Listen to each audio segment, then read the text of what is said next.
So, what if I told you that in New York City, a place with one of the worst housing crises on the planet, there are tens of thousands of empty apartments just sitting there? How is that even possible?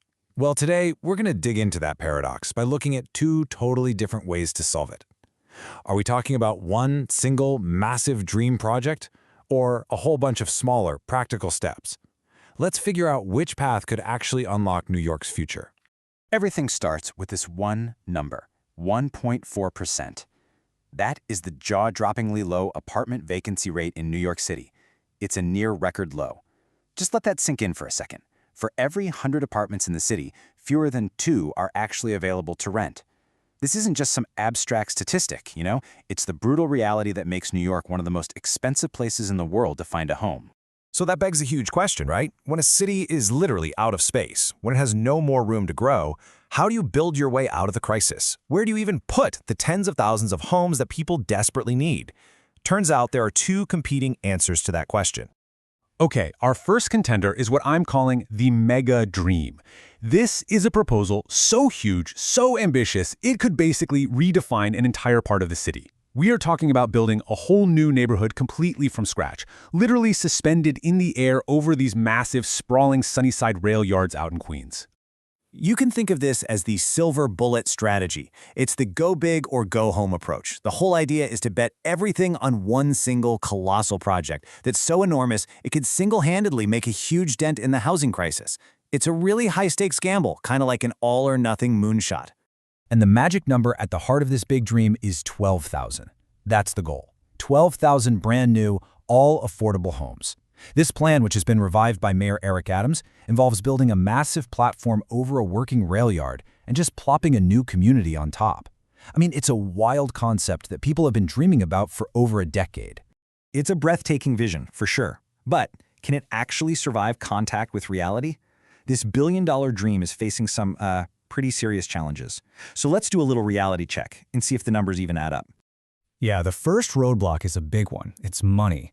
Back in 2020, the estimated price tag for this thing was a mind-boggling $21 billion. To put that in perspective, that is more than the entire yearly budget for a state like Utah or Mississippi. A project this big would need a massive, and I mean massive, injection of federal money just to get started. And hey, don't just take my word for it. The skepticism comes from some pretty heavy hitters.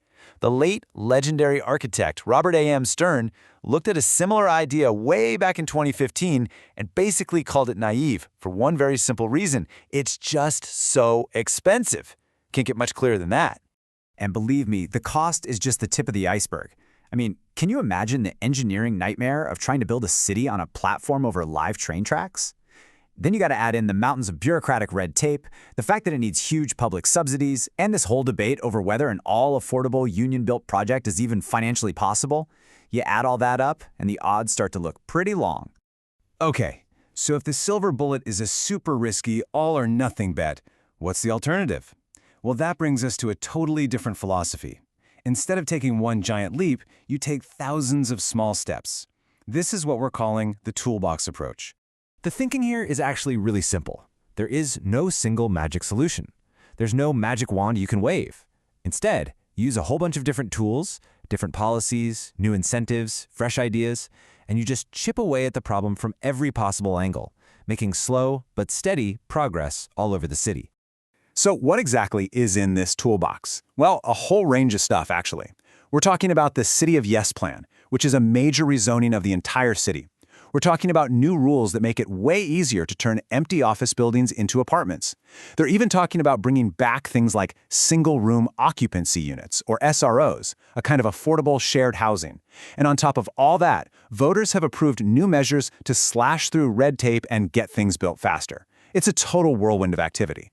And right here is where you see the huge difference in potential. Remember, the Sunnyside megaproject is aiming for 12,000 homes, and that's over a decade, maybe more. But just one of the toolbox ideas, the City of Yes plan, could create 80,000 new homes in the next 15 years. I mean, the difference in scale is just staggering. It's not even close. And this isn't just a theory, It's actually happening right now. Down in Lower Manhattan, you've got developers like RXR Realty turning an old office tower into almost 800 apartments, with 200 of them set aside as affordable. And just a few blocks away, Another developer, Bushberg, is doing something similar, creating 400 new homes, 100 of them affordable. This is real, on-the-ground progress you can see today. But even with all these new projects, there's this hidden problem just lurking in the background.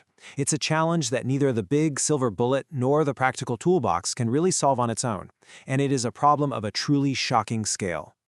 Get ready for this number. Some estimates suggest there are as many as 100,000 empty rent-stabilized apartments in New York City. And here's the real kicker. These empty homes aren't even counted in that 1.4% vacancy rate we talked about at the beginning. So, what on earth is going on? Why are so many apartments just sitting empty in the middle of a housing crisis? Well, it's basically a perfect storm of policy and economics. See, back in 2019, a new state law made it way harder for landlords to raise rents on stabilized apartments, even after they made big improvements. Then the pandemic hit, and construction costs just went through the roof. So, all of a sudden, the math just didn't work for landlords anymore. It would cost them way more to fix up an empty apartment than they could ever legally get back in rent. So they made a simple, if kind of harsh, business decision. Just leave the apartments empty. So we're left with this really complex puzzle. We've got a grand vision that seems almost out of reach, a whole set of smaller solutions that are already getting results, and this huge, untapped supply of empty homes. So how do we put all these pieces together? Let's try to break it all down. This table really lays out the stark contrast between the two approaches.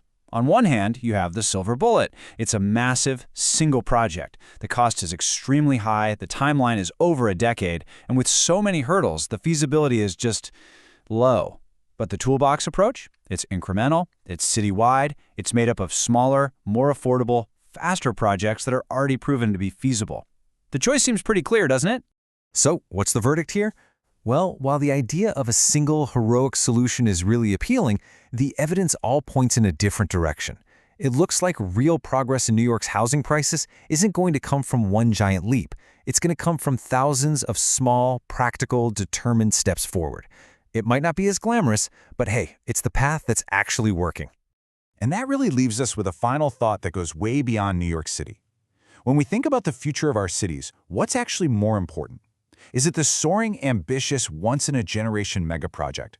Or is it the quiet, steady, often invisible work of fixing, adapting, and improving what we already have? It's a huge question that pretty much every city has to answer for itself.